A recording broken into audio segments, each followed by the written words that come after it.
ಮೈಸೂರು ದಸರಾ ಕರುನಾಡಿನ ಹೆಮ್ಮೆ. ಇನ್ನು ನಾಡಕ್ಕೆ ಅಧಿಕೃತವಾಗಿ ಚಾಲನೆ ಸಿಕ್ಕಿದೆ. ಭಾರಿ ವಿವಾದ, ಪರ ವಿರೋಧದ ಚರ್ಚೆಯ ಬಳಿಕ ನಾಡಿನ ಅಧಿದೇವತೆ ಚಾಮುಂಡೇಶ್ವರಿ ಸನ್ನಿಧಿಯಲ್ಲಿ ಬೂಕರ್ ಪ್ರಶಸ್ತಿ ವಿಜೇತೆ ಬಾನು ಮುಷ್ತಾಕ್ ಚಾಲನೆಯನ್ನ ನೀಡಿದ್ರು.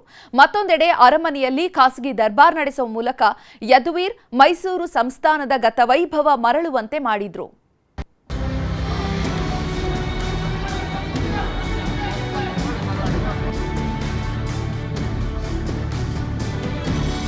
ನವರಾತ್ರಿ ರಂಗಿನ ಮೊದಲ ಬಣ್ಣ ಹಳದಿ ಸೀರೆ, ಮುಡಿಯಲ್ಲಿ ಮಲ್ಲಿಗೆ ಹೂ.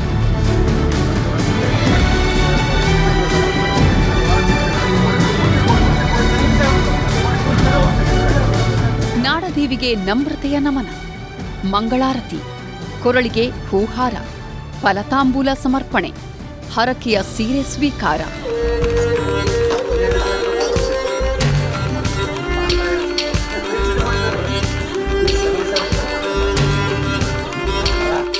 ದಸರಾ ಉದ್ಘಾಟನೆ ಸಾರಥ್ಯ, ಪುಷ್ಪಾರ್ಚನೆಯಲ್ಲೂ ಭಾಗಿ, ವೇದಿಕೆಯಲ್ಲಿ ಸನ್ಮಾನ, ಗೌರವ.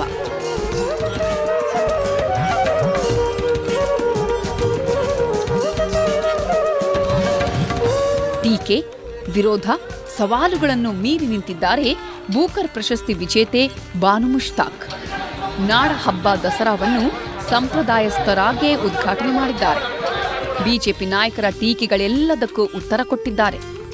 ಉದ್ಘಾಟನೆ ಮಾಡಿದ ಬಳಿಕ ಮಾತನಾಡಿದ ಬಾನು ಮುಷ್ತಾಕ್, ಆಪ್ತ ಗೆಳತಿಯ ಹರಕೆ ತೀರಿಸಲು ಚಾಮುಂಡೇಶ್ವರಿಯೇ ಕರೆಸಿಕೊಂಡಿದ್ದಾಳೆ ಎಂದರು. ಏರುಪೇರು, ಚಾರಿತ್ರಿಕ ಸನ್ನಿವೇಶಗಳು ಎಷ್ಟೇ ಸೃಷ್ಟಿಯಾದರೂ ಚಾಮುಂಡಿ ಕರೆಸಿಕೊಂಡಿದ್ದಾಳೆ ಎಂದರು. ಹಾಗೆ ದಸರಾಗೂ ಮುಸ್ಲಿಂ ಕುಟುಂಬಗಳಿಗೂ ಇರುವ ಬಾಂಧವ್ಯಗಳನ್ನು ಬಣ್ಣಿಸಿದರು. ವಿಜಯದಶಮಿಗೆ ಇಲ್ಲಿನ ಉರ್ದು ಭಾಷಿಕರು ಸಿಲಿಂಗನ್ ಅಂತ ಕರೀತಾರೆ. ಅದು ಅವರ ಸಾಹಿತ್ಯ, ಸಂಸ್ಕೃತಿ, ಬದುಕಿನಲ್ಲಿ ಒಂದು ಭಾಗ ಆಗಿದೆ.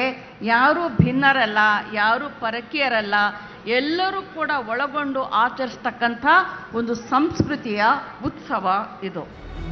ಮೈಸೂರು ಅರಮನೆಗೂ ತಮ್ಮ ಕುಟುಂಬಕ್ಕೂ ಇರುವ ನಂಟನ್ನ ಬಾನು ಮುಷ್ತಾಕ್ ಇದೇ ವೇಳೆ ಸ್ಮರಿಸಿದ್ರು. ಮಹಾರಾಜ ಜಯಚಾಮರಾಜ ಒಡೆಯರ್ ಅವರು ಮುಸ್ಲಿಮರನ್ನ ಅನುಮಾನಿಸದೆ ಭರವಸೆ, ನಂಬಿಕೆ ಇಟ್ಟು ನನ್ನ ಮಾವನನ್ನ ಮೈಸೂರು ಅಂಗರಕ್ಷಕ ಪಡೆಯ ಸೈನಿಕನಾಗಿ ಮಾಡಿಕೊಂಡಿದ್ರು. ನನಗೆ ಅವರು ಮಾವ ಆಗಬೇಕು. ನನ್ನ ಮಾವ ಇಲ್ಲೇ ಹತ್ತಿರದ ಬೆಳಗೊಳದಲ್ಲಿ ವಾಸ ಆಗಿದ್ರು.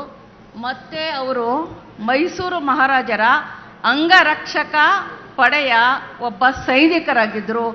ಅವರನ್ನು ನಮ್ಮೆಲ್ಲ ಮನೆಗಳಲ್ಲಿ ಸಿಪಾಯಿ ಮೊಹಮ್ಮದ್ ಗೌಸ್ ಅಂತಲೇ ಕರೀತಾ ಇದ್ರು. ನಾನೊಬ್ಬ ಮುಸ್ಲಿಂ ಮಹಿಳೆ ಆಗಿದ್ರೂ ಕೂಡ ಸಂಸ್ಕೃತಿ, ಹೃದಯಗಳನ್ನ ಒಟ್ಟುಗೂಡಿಸುವ ಸೇತುವೆಯಾಗಿ ಪ್ರೀತಿಯನ್ನ ಹರಡುವುದೇ ನನ್ನ ಗುರಿ ಎಂದರು. ನನ್ನ ಆಚರಣೆಗಳು, ನಂಬಿಕೆಗಳು ಎಂದಿಗೂ ಹೊಸ್ತಿಲು ದಾಟಿಲ್ಲ ಎಂದರು. ಈ ನೆಲದ ಪರಂಪರೆ ನಮಗೆ ಹೇಳುತ್ತೆ, ಇದು ಸರ್ವ ಜನಾಂಗದ ಶಾಂತಿಯ ತೋಟ ಅಂತ ಹೇಳ್ಬಿಟ್ಟು. ಈ ತೋಟದಲ್ಲಿ ಪ್ರತಿ ಹೂವು ತನ್ನ ಬಣ್ಣದಲ್ಲೇ ಅರಳಲಿ, ತನ್ನ ಸುಗಂಧವನ್ನೇ ಬೀರಲಿ, ಪ್ರತಿ ಹಕ್ಕಿ ತನ್ನ ರಾಗದಲ್ಲೇ ಹಾಡಲಿ. ಆದರೆ ಒಟ್ಟಿಗೆ ಸೇರಿದಾಗ ಅದು ಒಂದು ಸೌಹಾರ್ದದ ಸಿಂಫನಿ ಆಗಲಿ, ಮೇಳ ಆಗಲಿ, ಐಕ್ಯತೆ ಆಗಲಿ. ಭಾಷಣದ ಮಧ್ಯೆಯೇ ಕವನವೊಂದರ ಮೂಲಕ ಸೌಹಾರ್ದತೆಯ ಪಾಠ ಮಾಡಿದ್ರು ಮುಷ್ತಾಕ್. ನಾವು ಎಲ್ಲರೂ ಒಂದೇ ಗಗನದ ಅಡಿಯ ಪಯಣಿಗರು. ಆಕಾಶ ಯಾರನ್ನೂ ಬೇರ್ಪಡಿಸೋದಿಲ್ಲ, ಭೂಮಿ ಯಾರನ್ನೂ ಹೊರತಳ್ಳುವುದಿಲ್ಲ. ಮನುಷ್ಯ ಮಾತ್ರ ಗಡಿಗಳನ್ನು ಹಾಕ್ತಾನೆ. ಈ ಗಡಿಗಳನ್ನು ನಾವೇ ಅಳಿಸಬೇಕು.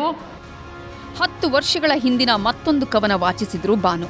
ಬಾಗಿನ ಸ್ವೀಕರಿಸಿದ್ದನ್ನ ಸ್ಮರಿಸಿಕೊಂಡು ಸಹಸ್ರ ಆರೋಪ, ಟೀಕೆಗಳಿಗೆಲ್ಲ ಉತ್ತರ ಕೊಟ್ಟರು. ಸಹಸ್ರ ಆರೋಪಗಳ ಎದುರಿಗೆ ಬಸವರಾಜಣ್ಣನ ಪ್ರೀತಿ, ವಾತ್ಸಲ್ಯ ನನಗೆ ಜೊತೆಯಾಗಿ ಒಂಟಿಯಾಗಿ ನಿಲ್ಲುತ್ತೆ. ದ್ವೇಷದ ಎಲ್ಲ ಭಾಷೆಗಳನ್ನು ಕವುಚಿ ಹಾಕುತ್ತೆ. ಮುಂಜಾವಿನ ಹೊಂಬೆಳಕಿನೊಂದಿಗೆ ಪ್ರೀತಿಯ ನಿರ್ಮಲ ಅಲೆಗಳು ಮೊರದ ತುಂಬಾ ತೂರುತ್ತಿರುತ್ತವೆ. ಹಾಗೆ ಈ ಹಿಂದೆಯೂ ಹಲವು ಬಾರಿ ದೀಪ ಬೆಳಗಿಸಿದ್ದು, ಪುಷ್ಪಾರ್ಚನೆ ಮಾಡಿದ್ದನ್ನ ಸ್ಮರಿಸಿಕೊಂಡ್ರು. ನಾನು ಇದುವರೆಗೂ ಸುಮಾರು ಕಾರ್ಯಕ್ರಮಗಳನ್ನ ನಡೆಸಿದ್ದೀನಿ, ಆಹ್ವಾನಿತಳಾಗಿದ್ದೀನಿ. ನಾನು 100 ಸಾರಿ ದೀಪಗಳನ್ನು ಬೆಳಗಿದ್ದೀನಿ. ನಾನು 100 ಸಾರಿ ಪುಷ್ಪಾರ್ಚನೆಯನ್ನು ಕೂಡ ಮಾಡಿದ್ದೀನಿ, ಮಂಗಳಾರತಿಯನ್ನು ಕೂಡ ಸ್ವೀಕರಿಸಿದ್ದೀನಿ. ನನಗೆ ಹೊಸದಲ್ಲ ಇದು. ನನ್ನ ಆಯ್ಕೆಯನ್ನ ದೃಢವಾಗಿ ಸಮರ್ಥಿಸಿಕೊಂಡು ಎದುರಾದ ಸವಾಲುಗಳನ್ನ ಮೀರಿ ಉದ್ಘಾಟನೆ ಮಾಡಿಸಿದ್ದಕ್ಕೆ ಸಿಎಂ ಸಿದ್ದರಾಮಯ್ಯನವರಿಗೆ ಕೃತಜ್ಞತೆ ಸಲ್ಲಿಸಿದರು. ಅದಾದ ಬಳಿಕ ಮಾತನಾಡಿದ ಸಿಎಂ ಸಿದ್ದರಾಮಯ್ಯನವರು ಬಾನು ಮುಷ್ತಾಕ್ ಆಯ್ಕೆಯ ಟೀಕೆಗಳಿಗೆಲ್ಲ ಉತ್ತರ ಕೊಟ್ಟರು.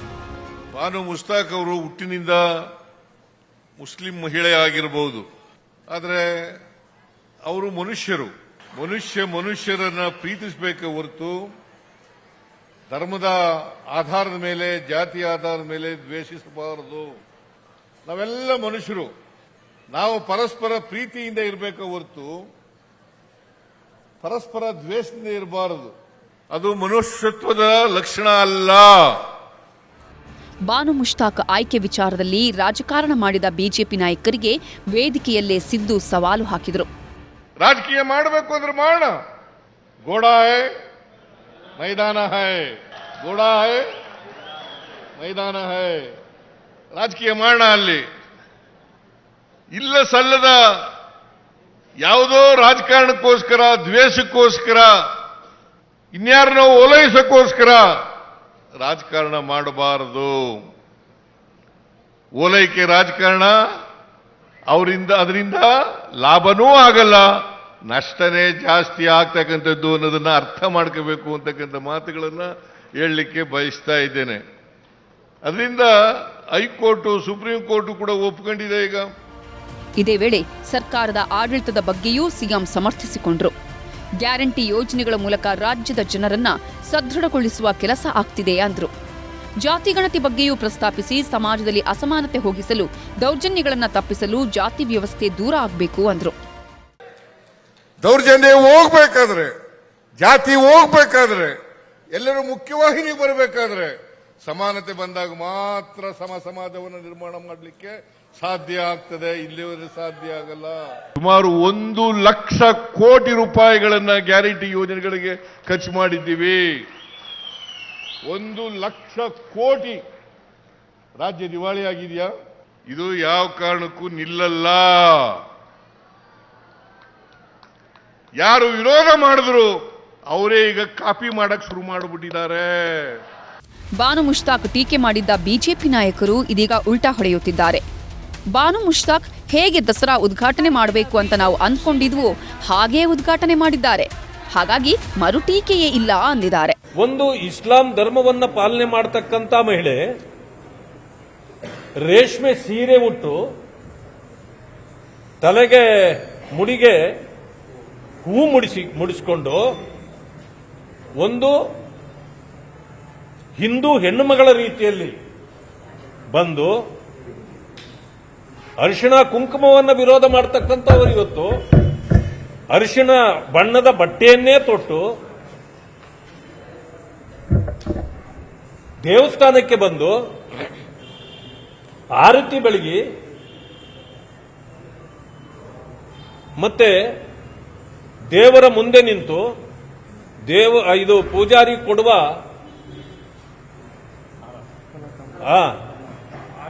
ಆರತಿಯನ್ನ ಕೈ ಮುಗಿದು ಚಾಮುಂಡೇಶ್ವರಿಯ ಆಶೀರ್ವಾದದಿಂದ ನಾನು ಉದ್ಘಾಟನೆ ಮಾಡುತ್ತಿದ್ದೇನೆ ಅಂತ ಹೇಳಿದ ಮೇಲೆ ನಮಗೆ ಇದಕ್ಕಿನ್ನ ಏನ್ ಬೇಕು?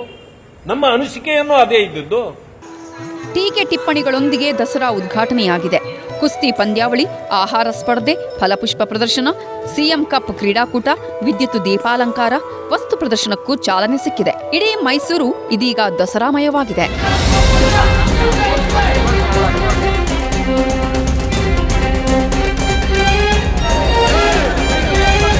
ಇನ್ನೊಂದು ಕಡೆ ಅಂಬಾವಿಲಾಸ ಅರಮನೆಯಲ್ಲಿ ಖಾಸಗಿ ದರ್ಬಾರ್, ಶಾಸ್ತ್ರಬದ್ಧ ಪೂಜಾ ಕಾರ್ಯಗಳು ನಡೆದಿವೆ.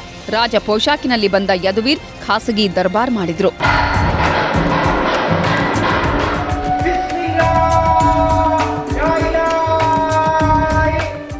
ಕ್ಯಾಮರಾಮನ್ ರಾಹುಲ್ ಮತ್ತು ವಿಶ್ವನಾಥ್ ಹಾವೇರಿ ಜೊತೆ ಆನಂದ್ ಮತ್ತು ಶರಣು ಹಂಪಿ, ನ್ಯೂಸ್ 18 ಮೈಸೂರು.